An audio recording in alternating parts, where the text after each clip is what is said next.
Boa tarde, professora. Boa tarde, turma. Nosso grupo, representado por mim aqui, Venâncio, Felipe, Camila Nayara e Wirlândia Silva, iremos tratar sobre o seguinte artigo, que é na Etnomatemática e Decolonialidade, reflexões sobre a prática pedagógica na educação escolar indígena. Cada um de nós iremos explicar um pouco sobre esse artigo. E com isso, ao decorrer do vídeo, cada um de nós explicará como esse artigo é tratado, mostrando de acordo com o slide aqui que vocês podem ver. Primeiro, o objetivo da pesquisa sobre esse artigo, de acordo com José Sávio e José Roberto, o principal objetivo dessa pesquisa é refletir sobre as relações entre os saberes matemáticos escolares e saberes tradicionais indígenas a partir da prática docente indígena nos anos finais do ensino fundamental. Ou seja, esse estudo envolve a prática de ensino que envolva aos alunos tanto os saberes tradicionais como os saberes os indígenas. Por exemplo, aqui nós temos a questão que a pesquisadora Maria da Conceição traz ao plano das ideias essa discussão, na qual nos embasamos e na qual diferenciamos nossos olhares. A ciência é um tipo particular de saber. Elas pautam-se por métodos, regras, critérios e forma de organização de informações que lhes são próprias e evoluem no interior da comunidade científica e no decorrer de sua história, em grande parte distanciada da história comum da maioria da população do planeta Terra. Logo, essa pesquisadora Maria da Conceição, a tratar das questões que sempre nos baseamos na matemática, na ciência, sobre o método de regras que nós temos já concebidos e não por outras vias, outros métodos. E como ela fala aqui, a gente sempre trata assim, esses modernos vai desde sua geração, não só por um método, mas sim conhecer como a filosofia, a religião, as artes e os saberes milenares das populações tradicionais desse povo, dessa cultura. Seguindo para o próximo slide, também eles mostram na pesquisa que a hierarquização da ciência estabelecida pela ciência moderna pauta-se por uma linguagem universal, um método absoluto, uma maneira de conhecimento que torna para si a realidade objetiva.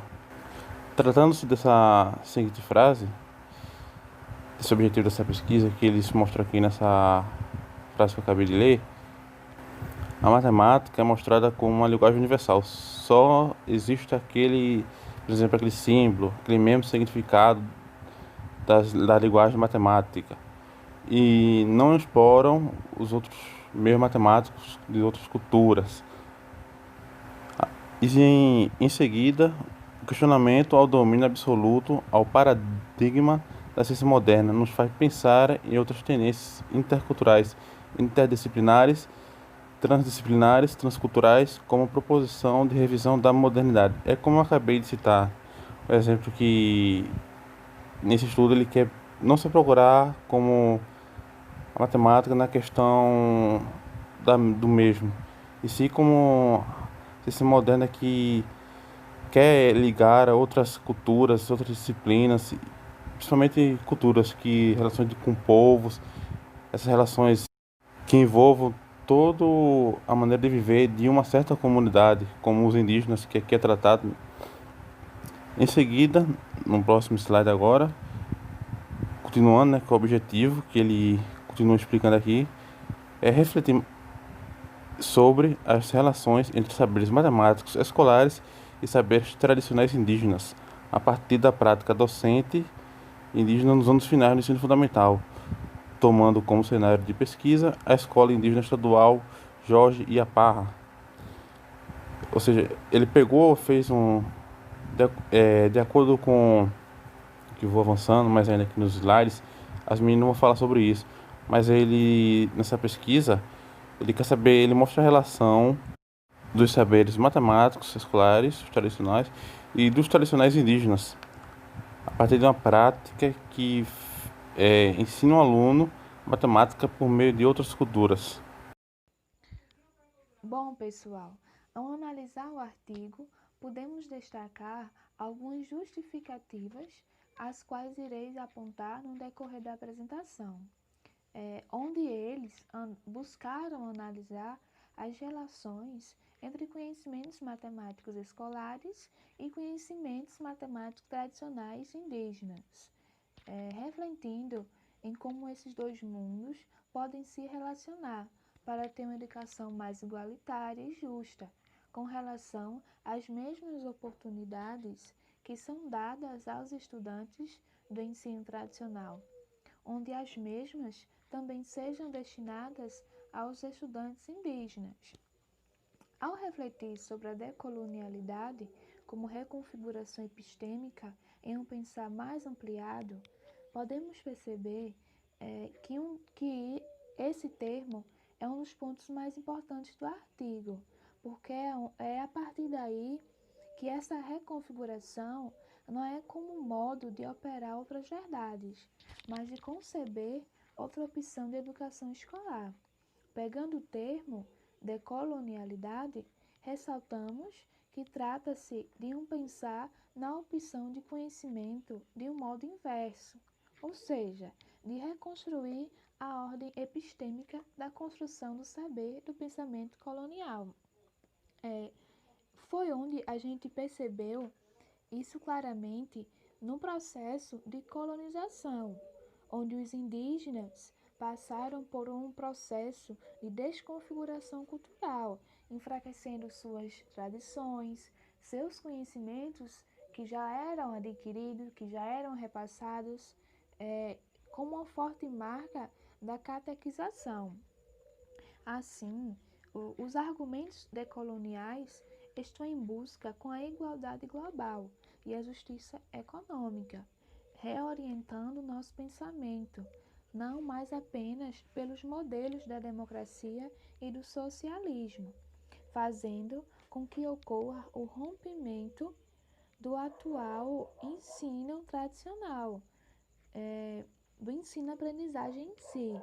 É importante citar há dificuldades dos professores em discutir e em preservar as tradições daquele povo, porque já é difícil para a gente estar em uma sala de aula e preservar a identidade cultural daquelas pessoas.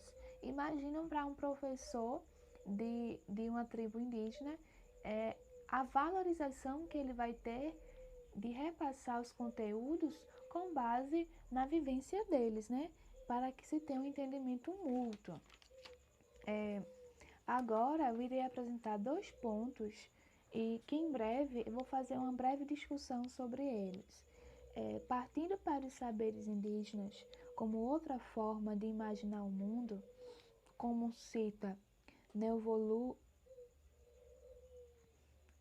e o outro ponto é a configuração do mundo ocidental como uma falsa visão de ser única e universal, a partir dos discursos constituídos que consideram obsoleta a hegemonia do mundo ocidental. Porque, como bem sabemos, os ensinamentos indígenas antigamente eram repassados através das artes, das lendas, dos mitos e afins. E com a colonização europeia, todo esse sistema se viu na contingência de mudar para um novo mundo totalmente diferente do que se tinha, né? Introduzindo o ensino atual, o ensino que a gente se tem em sala de aula, do professor chegar em frente à sala e repassar todo o conteúdo para os alunos de forma igualitária, sem ter a valorização da vivência de cada um, do dia a dia, de como eles se relacionam fora da sala de aula, de como a sociedade em que eles estão inclusos repassa os seus conhecimentos, né? Isso é muito importante, porque faz com que a fraca vinculação da sua herança cultural. É por isso que se tem um programa de educação indígena do governo, onde o mesmo apresenta um papel flexível, buscando adaptar o modelo padronizado às necessidades das comunidades, preservando as línguas, usando materiais preparados no local por professores indígenas, elaborando currículos diferenciados e adequando o calendário ao ritmo da vida tradicional das tribos, porque, em muitos casos, isso se torna um fardo, entre aspas, para o governo, que primeiramente foi pela catequização e, consequentemente, foi repassado essa vivência para um professor, como se fosse uma forma grande, né, de produzir um programa que cumpra com todas as obrigações pelo governo, para que todos os alunos indígenas tenham as mesmas formas de ensino, que sejam repassados os mesmos conteúdos, só que de forma diferente, analisando, discutindo e valorizando a vivência deles, né? Agora eu vou falar sobre os teóricos que os atores utilizaram para a produção do artigo. E sem sombra de dúvidas, D'Ambrosio não poderia ficar de fora, né? Que é o teórico da educação matemática e um dos pioneiros no estudo da etnomatemática. Temos Walter, que é conhecido como uma das figuras centrais do pensamento decolonial, latino-americano e modernidade-colonialidade. Temos Catherine, que é conhecida como pedagoga da decolonialidade, e temos Novlu, que é professor e historiador. Agora vamos conhecer um pouco sobre a metodologia deste artigo. No sentido de enfatizar a discussão sobre o ensino da matemática na educação escolar indígena e a formação de professores indígenas, a análise deste artigo ela buscou abordar a valorização dos saberes tradicionais nas aulas de matemática.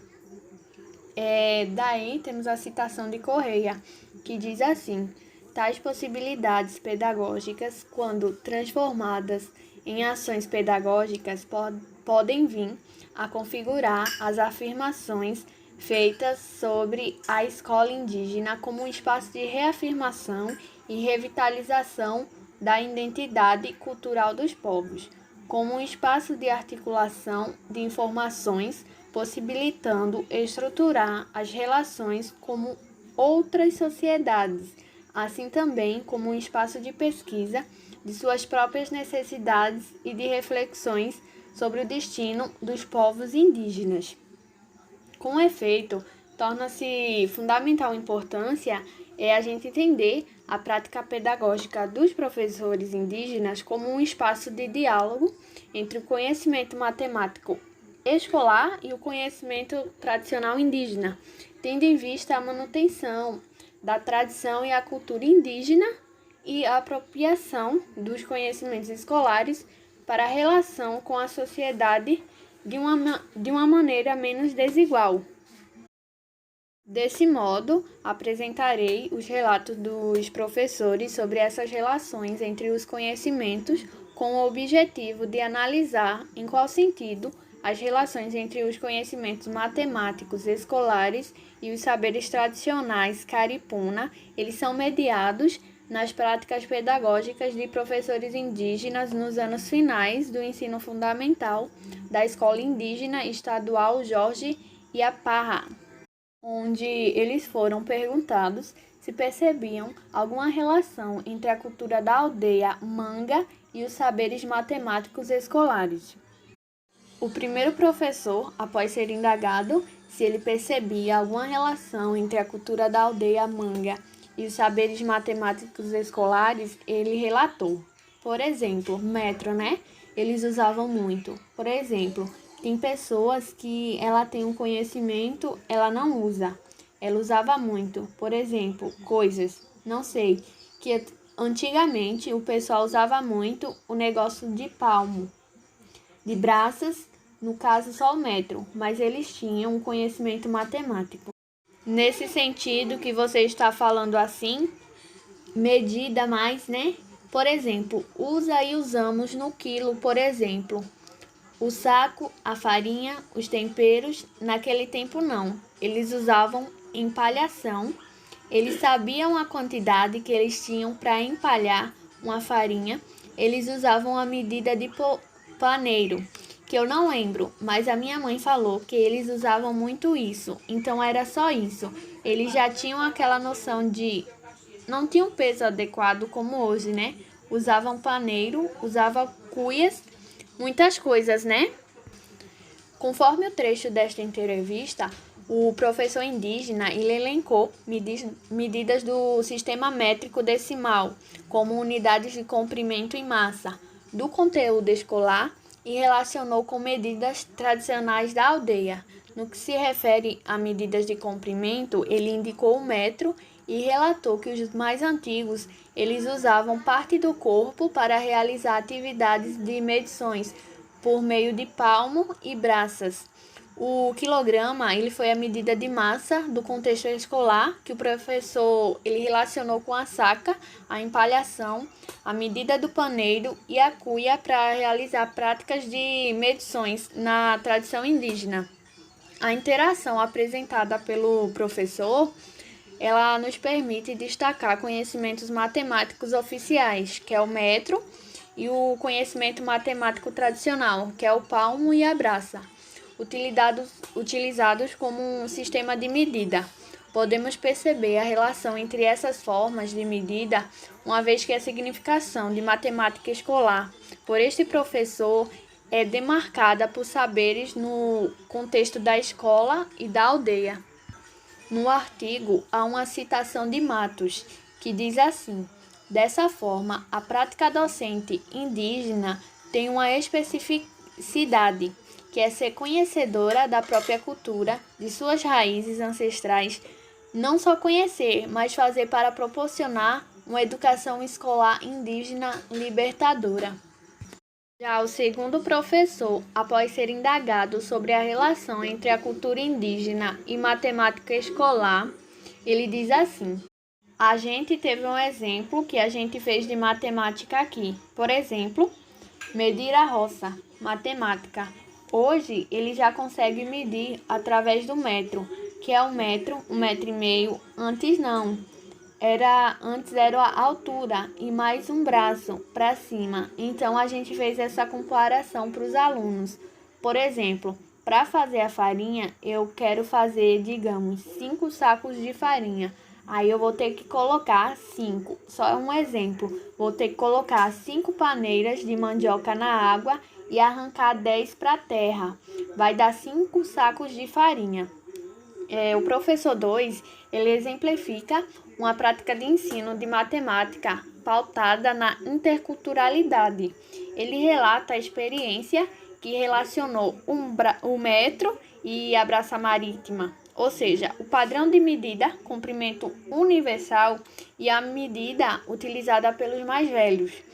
Quando foi indagado, o professor 2 sobre a relação entre essa cultura indígena e a matemática escolar, ele identificou práticas cotidianas, onde o fazer matemático ele foi possível de ser observado como na pesca, a produção de farinha e a fabricação de canoa. O segundo professor, ele também identificou relações entre a matemática escolar e a cultura indígena.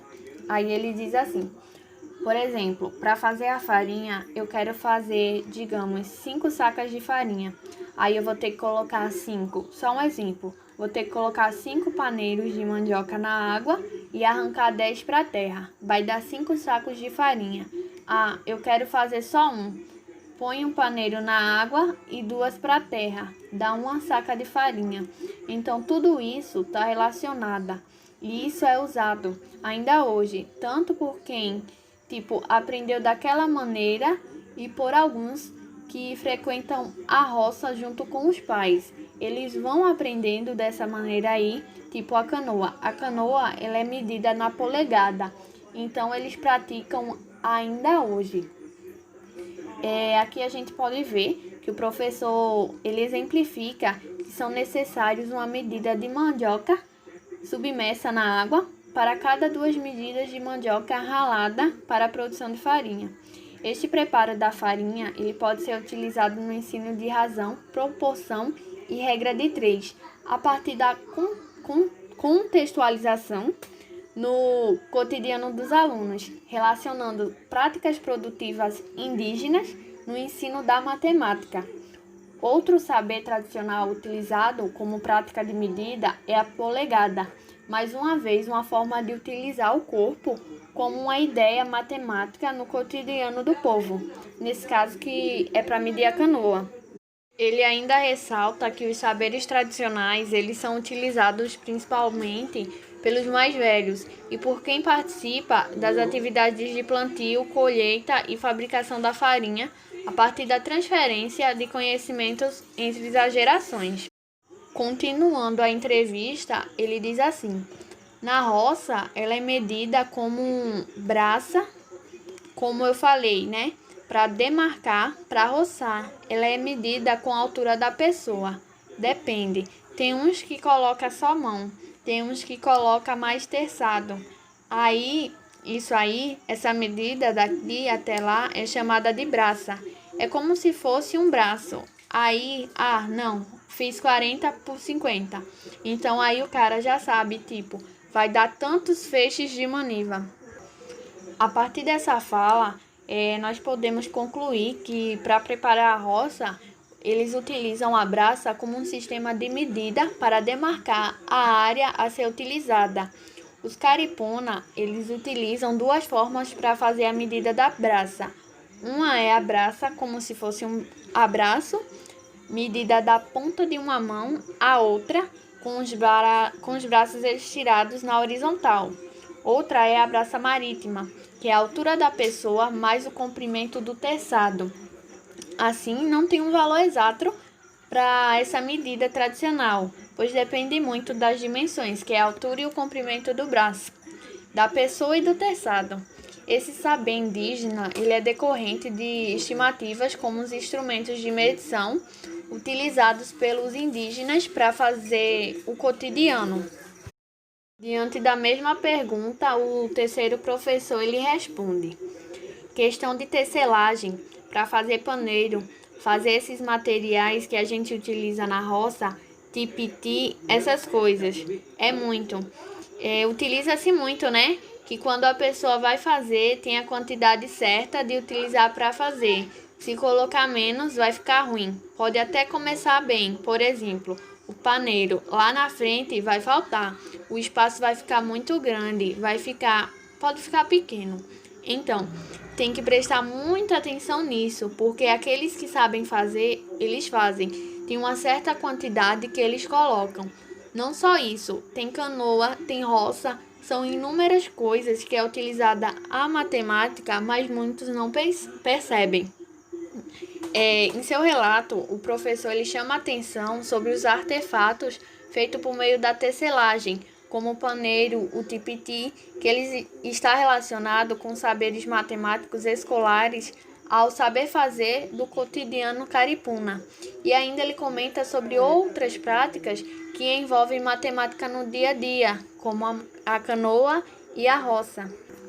Aqui eu coloquei as imagens de um tipi e de um paneiro para a gente conhecer esses artefatos. Porém, eu não vou entrar em detalhe para o vídeo não ficar muito longo. O terceiro professor ele ainda ressalta que os conhecimentos dos mais velhos eles devem ser preservados, reconhecendo o papel importante na educação indígena e que pode ser trabalhado pela disciplina matemática. Em seguida, o artigo ele traz a citação de Carneiro da Cunha, que diz assim: se estamos de acordo em que os saberes tradicionais e saberes científicos são diferentes, o passo seguinte é se perguntar sobre quais são as pontes entre eles. Carneiro da Cunha ele está afirmando que os conhecimentos indígenas e os conhecimentos científicos eles são incomensuráveis, uma vez que estes últimos eles são tomados como uma verdade absoluta, ao passo que este caráter universal ele não se aplica aos saberes tradicionais. Na busca de discutir essa problemática, Carneiro da Cunha ele continua assim: há várias maneiras novamente de se colocar essa questão. Uma é perguntar se as operações lógicas que sustentam cada um deles são as mesmas ou não, caso sejam de onde provêm suas diferenças. Reticências, fechando a fala dele aí e abrindo um comentário, não se trata de negar as contribuições da ciência ocidental para o desenvolvimento da humanidade, mas sim abrir um espaço para outros tipos de ciência. Aí o Biranta Ambrosio, ele diz, né, que a etnomatemática ela não tem interesse em rejeitar nem ignorar a matemática acadêmica escolar, mas ela quer incorporar valores de humanidade como respeito, solidariedade e cooperação. Elas falaram, né, sobre os exemplos, sobre como os professores aplicaram. E agora eu vou mostrar e falar como eles obteram o resultado. Quais foram os resultados obtidos, né, de acordo com eles. Bom, vamos ver aqui o slide. De acordo com essa pesquisa, de acordo com esse artigo, essa pesquisa mostra que eles obtiveram a coexistência de diferentes saberes que estão em constante processo de interação. Ou seja, provocamos o diálogo intercultural como possibilidade de determinar as relações de poder do conhecimento ocidental em relação aos conhecimentos não ocidentais. Porque a gente viu, né? Até mesmo a senhora professora falou que isso é visto claramente, né? Como a matemática ocidental dominou o mundo. Não se importaram com outras matemáticas de outros povos. Simplesmente, como mostra aqui, né, no título deste artigo, né, a decolonialidade.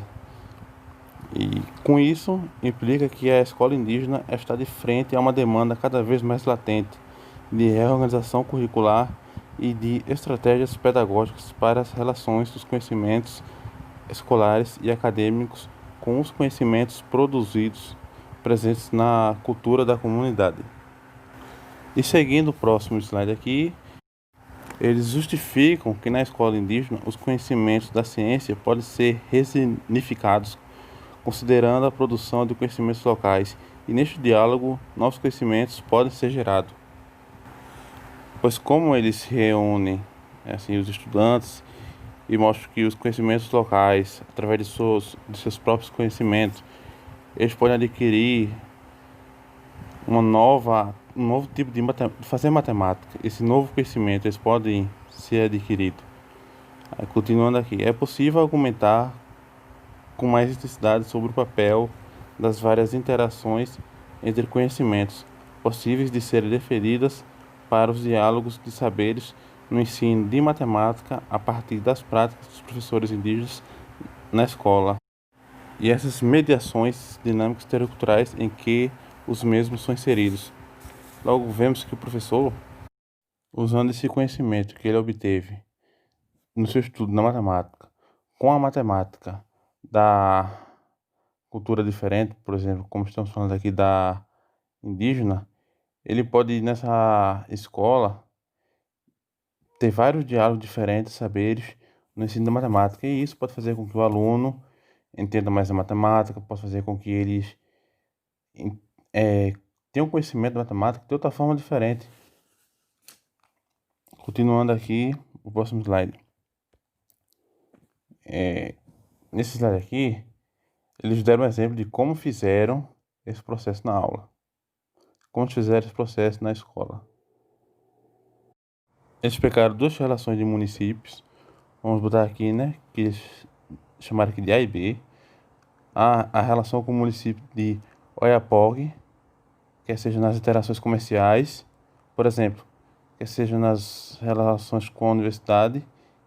E B, a relação com a sociedade para além da terra indígena Uaçá, que os meios de transporte e os meios de comunicação têm oportunizado para o intercâmbio de comportamentos, valores, atitudes, artefatos e conhecimentos.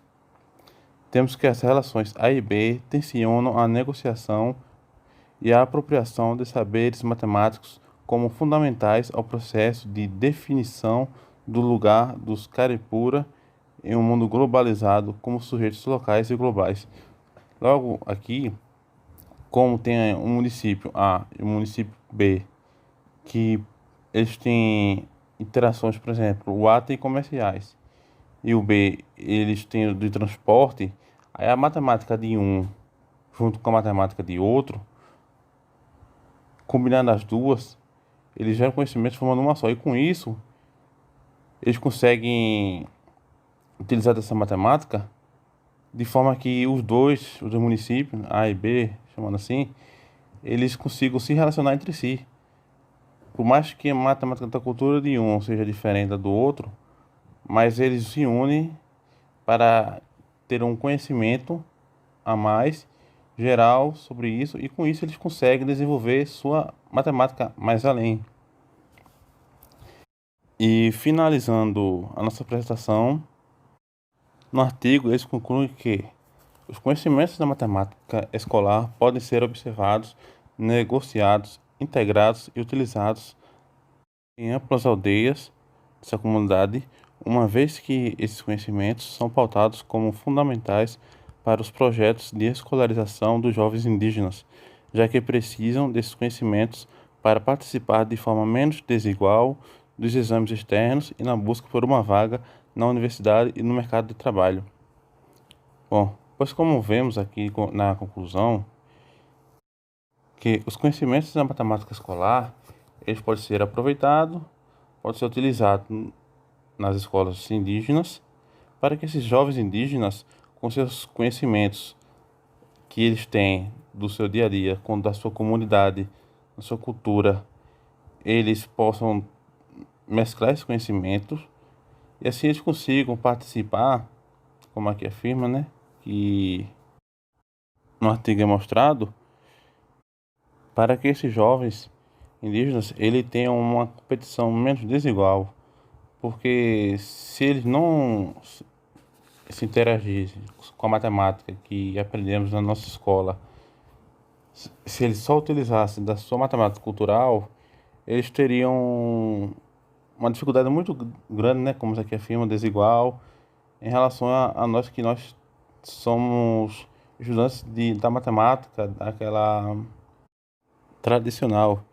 E com isso, eles teriam uma grande desvantagem, mas, como na pesquisa afirma, eles estão usando a matemática tradicional e a matemática tradicional cultural do povo, formando as duas um novo tipo de conhecimento.